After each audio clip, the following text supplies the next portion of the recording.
Is belief in God reasonable? Have you ever wondered why everything from atomic particles to vast galaxies is governed by precise mathematical laws? Have you reflected on life itself, its variety, its complexity, and its amazing design? Many attribute the universe and the life in it to a great cosmic accident and evolution. Others give credit to an intelligent creator. Which viewpoint do you feel is more reasonable? Of course, both viewpoints involve faith. Belief in God rests on faith, as the Bible says no man has seen God at any time. John 1:18. Likewise, no human saw the forming of the universe or the commencement of life. Nor has anyone ever seen one kind of life evolve into a higher kind or even into a different kind. The fossil record shows that the major groups of animals appeared suddenly and have remained virtually unchanged. The key question, therefore, is this: which faith sits on a firm foundation? Faith in evolution or faith in a creator?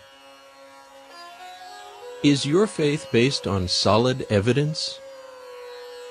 Genuine faith, says the Bible, is the evident demonstration of realities though not beheld. Hebrews 11:1.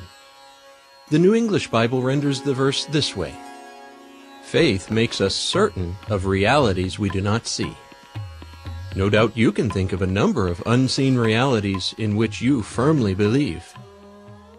To illustrate, many respected historians believe that Alexander the Great, Julius Caesar, and Jesus Christ once lived. Is the faith of these historians sound? Yes, for they can point to authentic historical evidence. Scientists, too, believe in unseen realities because of the evident demonstration that those realities exist. Sky means business. For example, the 19th century Russian chemist Dmitry Mendeleev became entranced with the relationship between the elements, the basic building blocks of the universe. He realized that they had certain things in common and could be grouped by both atomic weight and chemical properties. Because of his faith in the order of the groups, he drafted the periodic table of the elements and correctly predicted the existence of a number of elements unknown at the time.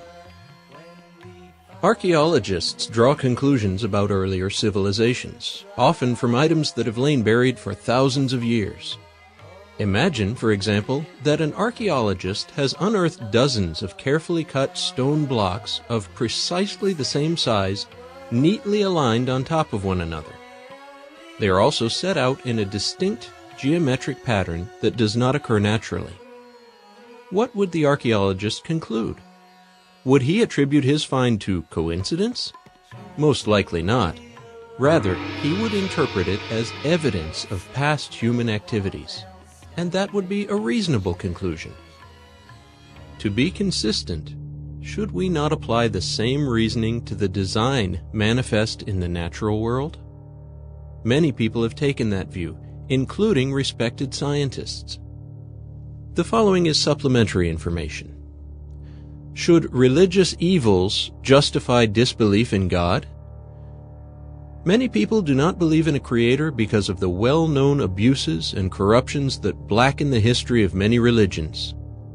Is that a sound reason for disbelief? No. The excesses and atrocities of organized religion, says Roy Abraham Verghese in his preface to Antony Flou's book, There Is a God, have no bearing whatsoever on the existence of God, just as the threat of nuclear proliferation has no bearing on the question of whether E equals mc squared. Blind chance or purposeful design? Years ago, British mathematician, physicist, and astronomer Sir James Jeans wrote that in the light of advancing scientific knowledge, the universe begins to look more like a great thought than like a great machine. He also stated that the universe appears to have been designed by a pure mathematician, and that it provides evidence of a designing or controlling power that has something in common with our own individual minds.